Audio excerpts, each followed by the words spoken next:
Today, I'm going to be doing a really quick video on scaling. I want to go ahead and show you guys what is working well for me to be able to make $200 to $500 in profit a day.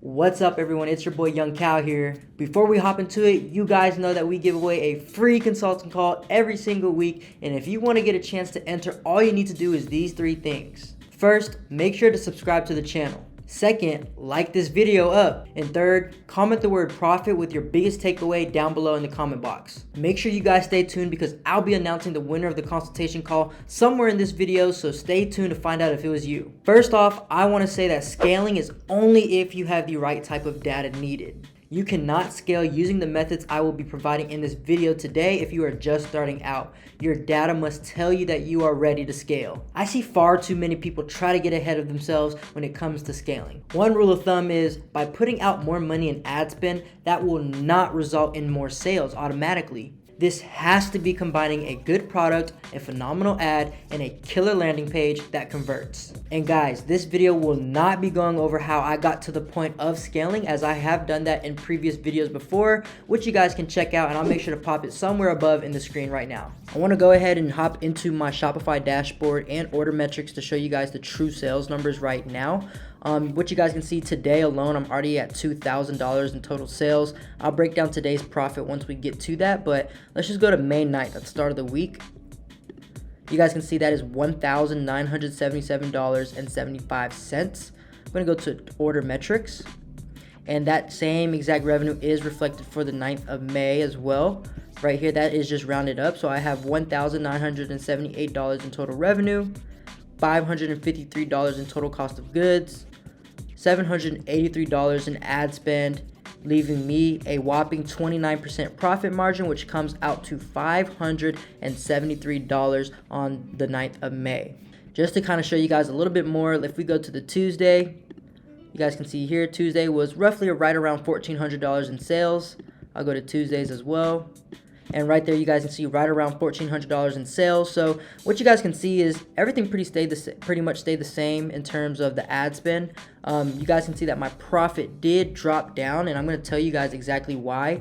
That is due to me scaling, and when you scale, you have to allow your ads, your new ad sets, and all your new campaigns to optimize with Facebook's algorithm. And typically the next day after scaling pretty heavily results in a pretty lucrative day. So that day I only made $170, but if we go to May 11th, you guys can see it did jump right around that $2,000 mark again as well. So I have $1,979.26. If I do the same for my profit tracking app here, right there, you guys can see the same exact numbers. Now with that, when you scale, you are also cutting unprofitable ad sets. So you guys can see from the day before to today, my ad spend actually dropped, leaving me super profitable at $625 in just that day. And to kind of show you guys just a little bit more, just for today as an instance, I'm at that $2,000 in revenue, and we'll refresh today's results again as well, just so you guys know this is not cap at all. Boom, right there, $2,068.72. That is that reflected amount right here. Total ad spend is $355. Total cost of goods today is $585, leaving me a massive net margin of 52%, which equivalates out to almost $1,000 in total profit. We have $1,078 in total net profit today alone, and right now it's only 3 o'clock for me, so I already have a feeling I'm probably going to be making roughly around $1,500 plus in profit. Now, for the advertising side of things, what I did first was I took my best performing creatives that I have already been running and took 4 to 5 of those and threw it in a no interest campaign. However, with this particular no interest campaign, I did try something a little different. Instead of launching 5 to 10 ad sets, I launched one ad set with no interest and set the ABO budget for $100 right out the gate. So again, this is going to work really well for you guys if you guys are already in the midst of trying to scale up, you have a lot of good data, and you have a lot of effective creatives that are currently doing really well for you. This is kind of what a good structure of this campaign looks like. So this is a no interest campaign right here. when I go into it at the start, there was only this one ad set right here, which I'll go ahead and filter by selection. And the budget was at $100. I've recently dropped it down and I'll explain later why. But inside of it, you guys can see the ones that I'm highlighting that are turning blue.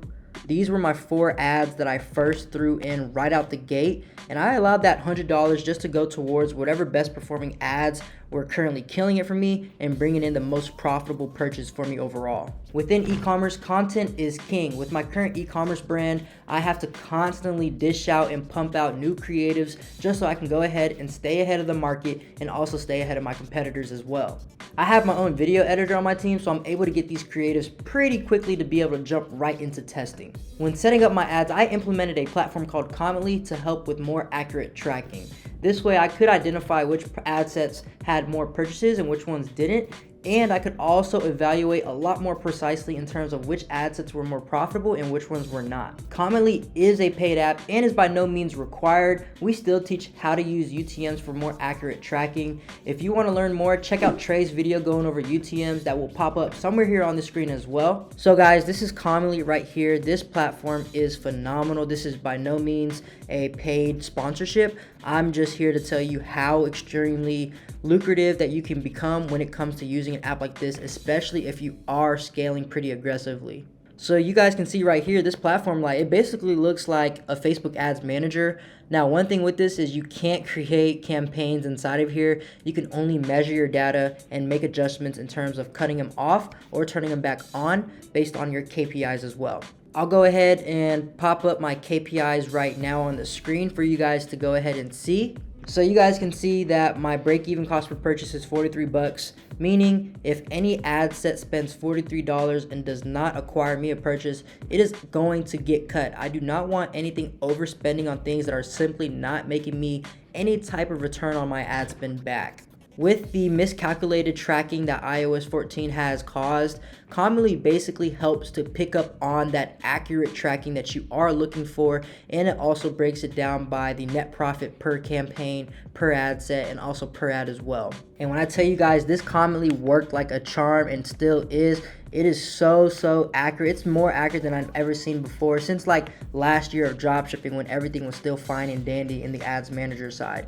So in Commonly, it does show the Facebook reported purchases in addition to the Facebook reported revenue as well. That way you can compare what has been tracked on the Facebook platform compared to Commonly tracking all that data itself as well. So it's a really cool app. There are a lot more columns that you can add in here to measure more data, such as, you know, your normal click-through rate, cost per click, CPMs, and things of that nature. But I typically use this to see, okay, what are the accurate amount of purchases that I have, what has the highest return on ad spend, and what has the highest net profit. And that's similar to what you guys can kind of see here.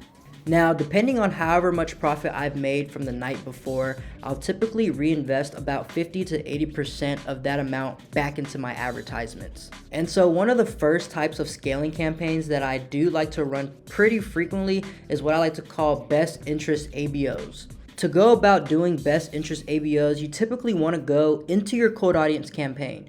Now, that cold audience campaign is the campaign where you're testing a whole bunch of different interests that pertain or relate to your product or your ideal audience. And so you guys can see right here, it is tracking all the data for me in terms of the amount of purchases and the amount of return on ad spend and net profit that is coming from that particular interest. So what I do is when I see an ad set or an interest that does have a minimum of 3 purchases, okay, and it is well above my break-even ROAS. You guys remember from my KPI sheet, my break-even ROAS is a 1.64, meaning anything that shows a 1.64 ROAS or above is extremely profitable. So look at all these guys right here. I got a 7 ROAS, a 6 ROAS, a 3 ROAS, a 3 ROAS, another 3 ROAS. So all these are super profitable, but in turn, which one has 3 purchases that I can be able to show and scale? And that is going to be something like this right here. You guys can see this ad set shows 3 purchases.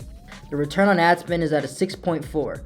This ad set, this interest inside my cold audience is working extremely well. So basically, when you do a best interest ABO, you are simply trying to win the bid within that particular audience, since your audience is resonating so well with your ad, and when they go to your ad from your landing page, they are converting pretty easily, and that's the case that we can see right here. So what I'll do is I'll take my data from Commonly that I see, because again, Commonly is a lot more accurate than what's shown in Facebook. Okay, I see commuters has 3 purchases and it's at a 6 ROAS. I'll go in my ads manager and I'll find the one that says commuters, right? And what you guys can see here is in the ads manager side, it shows 2 purchases. But in Commonly, you guys can see that there are actually 3 tracked purchases. You guys can also see that the ROAS is way off on the ads manager. This shows a 4.53. And Commonly, it's actually a 6.4 because it's not calculating that extra purchase on the ads manager side. And this is extremely why it's important to use something like this, or even to use UTMs, so that you can make the most smartest analytical decisions for yourself. But nonetheless, so once you find that interest that has that 3 purchases plus or more and has a super high return on ad spend, I like to get anything around a 2.5 or higher, and it's also well above my break even. What you want to do is you want to duplicate. You want to go into new campaign. So how I kind of name this campaign is I'll do the date that it'll run on, so the next day at midnight. Best interest, because this came from my quote audience, and the name of the interest, so commuters. So the number of copies, I typically play around from 5 to 10. It honestly depends how the ads manager performs with either or, because everything is a lot different in every single ads manager. But for this, I've been doing 10 copies, and I'll duplicate that into its own campaign. So what I'll do when it's now created in its own campaign, I will simply make sure that the daily budget per ad set is at $10. So you'll have 10 ad sets at $10. That equals out to $100 in ad spend, right? Of course, you set the date for the next day at midnight. And then literally from there, you go ahead and publish that campaign. And now you have 10 more avenues going directly toward commuters, and you're pushing a lot more spend towards those audiences so that you can now dominate the market share within those interests itself. Now, that is just the best interest ABO technique that I have been using coming from my cold audience campaign. I simply just want to take advantage of the interests that are resonating really well with my ads and literally maximize my profit off of them. So now the next thing that I do is what I like to call scaling off of the ABOs and increasing the budgets overall. So you guys can see that I'm going to go to my ads manager actually. And I'm going to go ahead and hop into one of those same best interest campaigns that I launched before. And you guys can see that I had 10 ad sets at the start, all commuting, all at $10, the same setup that I just showed you before. However, as those ad sets begin to acquire more purchases, you can still scale off of those things when you are using a ABO format. So what I did was I looked for an ad set inside that best interest campaign, and I saw that there was one ad set out of the 10 that also had 3+ purchases and a ROAS of 2.5 or higher. You guys can see this one right here. If I go ahead and copy this and go into my ads manager, it'll pull up that commuting vertical ad set 2 right here. Again, the same format, it had that $10. Don't mind these two. These are what I did later on as I was scaling this ad set right here. But you guys can see right here, in Commonly, it shows that it has 5 purchases with the 8 ROAS. Obviously, that's super profitable. So what am I going to do? What you're going to do is you're going to go ahead and duplicate that ad set into the same original campaign, okay? Again, this is an ABO, it's not a CBO. So each individual ad set in that campaign will spend whatever allotted budget that you have. You guys know that in a CBO, the budget is on the campaign level. And when that is the case, that'll just disperse evenly amongst all the ad sets inside. But no, this one I'm forcing, ad set 1, ad set 2, ad set 3 to all spend, $10 evenly across the boards, and I'm basically forcing that spend overall. So what I do with that ad set inside that same best interest campaign, I'll also duplicate it 5 to 10 times. So for this one, I'll actually just do 5. And essentially what I do when I see such a profitable ad set inside a best interest campaign like that, I'll go ahead and just double the budget on the brand new 5 ad sets. So you guys see original campaign, number of copies 5. And boom. So again, I'll just go ahead and double up that budget because it already worked on the first round of budgets that I've set for that interest. Now that I do recognize that there is one ad set inside that commuting best interest campaign, I basically want to double down on that interest and feed it even more money so that I can reach more people. With more eyes, more people will go to my store and ultimately convert a lot more overall. So boom, you guys can see there, $20 each ad set. So I have 5 ad sets right there, all at $20. That's already another $100 being spent inside that campaign overall. And of course, I'll rename it to be a little bit more congruent and cleaned up. So I'll do $20 commuting vertical ad set 1, and I'll just rename all of these just for organizational purposes. 3, 4, 5. Save the draft. And then ultimately what I'll do is I'll go ahead and publish that, and boom. So when you're scaling off these ABOs, essentially what you're doing is for whatever first round of budgets that you set, if you see one doing really well, you can go ahead and take that same interest or take that same ad set, add more of that same one inside that campaign, and simply, double up or even triple the budget for all of those ad sets. I chose to be a little bit more conservative because I didn't want to just, spend my entire profit that I've made into these particular ad sets. I kind of wanted to spread my profit all around and scale other different things, which I'm going to be showing you guys today. But that is how you scale inside of a scaled campaign, if that makes sense. Now, when you guys are tracking those ad sets, you want to be able to adjust the budgets on them as well, because at times, if you leave an ad set that, let's say, is spending $20 on a day-to-day basis, let's say 3 to 5 days in, when that algorithm is optimized for that campaign and that ad set and it's not doing well, you definitely would not want to keep spending $20 for that ad set if it's underperforming for yourself. So with that being said, what I'll frequently do every 3 to 5 days or even every 4 to 7 days, I'll go back 4 to 7 days. So let's go 1, 2, 3, 4, for example, and maybe those ad sets that have such a higher budget at times, I might either choose to increase the budget itself, or maybe it needs to be decreased. So you guys can see, let's just say this one right here, you guys can see this ad set has a $30 budget within the last 4 days. It's been losing me quite a bit of money. I've only gotten one purchase for $100 spent. This would be something that I would go ahead and decrease my budget by. So when I talk about readjusting budgets on campaigns or ad sets, there is a secret sauce I like to use that works really, really well. It allows you to make analytical decisions based off of your ROAS, and it also helps you adjust your budget based off of whatever that ROAS may be. So make sure to take out your pen and paper and write this down, guys, okay? So if your ad set, when you are checking, whether it's in the last 3 to 5 days or last 4 to 7 days, if your ad set has a 2.2 ROAS or higher, go ahead and just increase that budget by 30%. For example, if I have an ad set that is at $100 and within the last 3 to 5 days, it has a 2.2 ROAS, I'm going to increase that budget by 30%. 30% of 100 is $30.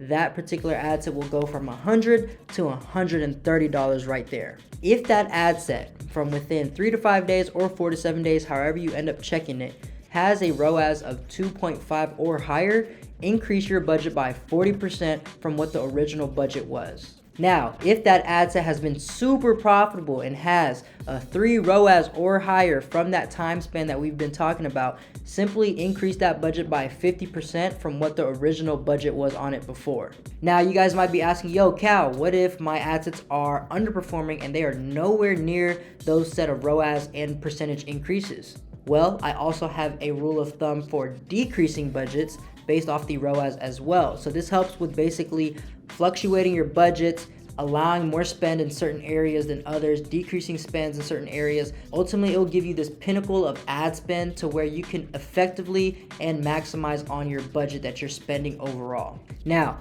make sure you guys follow along. Now, ad sets are not always going to be profitable. You guys can see that right here. You guys can see these are not profitable at all. That's why they're in red. Again, my break-even ROAS is a 1.64.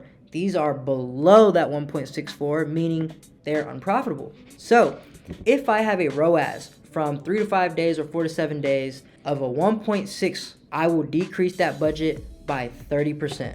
If I have a ROAS of a 1.1 on it, I will decrease that budget by 40%. Now, if it comes down to it, if my ROAS is lower than a 0.75, I'll do one of two things. I'll either turn off that ad set or I'll adjust the budget by 50%. So as an example, you guys can see here, this one right here, it's at a $30 budget. Within the last 4 days, it spent $100. It's only gotten me one sale, and it is well below that 0.75 ROAS that we want to decrease the budget by 50%. So this $30 budget would turn into a $15 budget instead of pushing 30 per day. That's, if I'm letting that run for 5 days straight, that's 30, 60, 90, 120. That's $150 in 5 days that it could be spending and might not maximize on results for me. Whereas I can recognize my data and see that right there, make adjustments to that budget, and instead of spending 150, it would spend 15, 30, 45, 60, 75 bucks right there. So it's a lot cheaper than what it would normally spend for a underperforming ad set like that right there.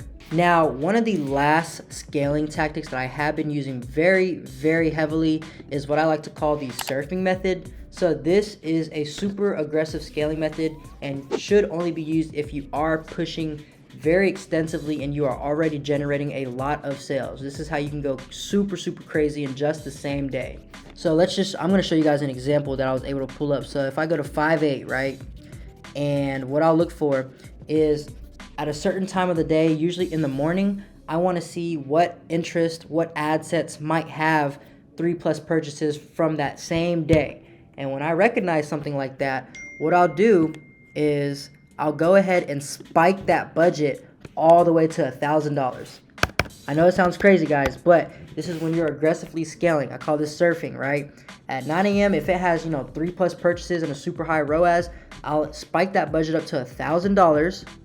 And when I spike it up to $1,000, it's not gonna spend the entire $1,000, but with Facebook recognizing that you have such a heavy budget on it, from that time period, from whenever it is that you go in and change your budget again, it's going to be pushing pretty aggressively inside that interest itself.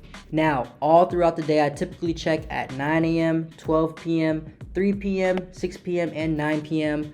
When I go in and do those checkups, if the ROAS is within those ranges that I gave you guys earlier, I'll simply either keep increasing the budget from 1,000 to whatever the case may be based on the ROAS, or I'll decrease the budget instead by 30, 40, 50%. Even if it's super underperforming from a certain time frame, I'll go ahead and just drop the budget back to what it originally was at the start of the day. Surfing is going to be a method that allows you to completely take over the bid inside of that interest. And when you do so, that entire capital share and market share is completely dedicated to you, and you're going to be getting a lot of eyes on it coming from that interest onto your store, which will ultimately lead in a lot of sales and profitability for you guys. Guys, it's all about rinsing and repeating. The more data you collect, the more you're able to scale off of. It's that simple. The more you diversify your portfolio in terms of scaling strategies, the more you can fully utilize the data you are collecting to its ultimate potential. Those were some of my scaling strategies that I am currently using right now. I then implemented my retargeting campaigns to touch back with customers who may not have taken that full initiative to purchase. And again, these customers are easier to convert than those who know nothing about your brand. So when I get into retargeting, I typically like to use a multitude of advertisements to hit different angles depending on my audience base. I might try things from carousels to mock images that I get made, or even customer review images / videos as well. In these ads, you want to try to create a funnel to reel back in your customers who you already spent money on acquiring to purchase from you overall. It just comes down to offering them a discount that it cannot refuse. So when you guys are pairing the scaling strategies plus your retargeting, you get days like this where you're already at 2,200 for the day and it's only 4 o'clock. Before we go ahead and leave, let's go ahead and announce last week's giveaway winner. And the winner from last week is Fred Gonzo. Congrats on winning, and make sure to reach out to Supreme_Ecom to book your call. We would love to help you out in your online business. I appreciate you guys tuning in. I hope you guys enjoyed this scaling strategy session. This is Young Cal, and I'm out. They gon' want a piece when you got it like that. Like Jake said, we gon' spend it, get it right back. Stack that internet money till the site crash.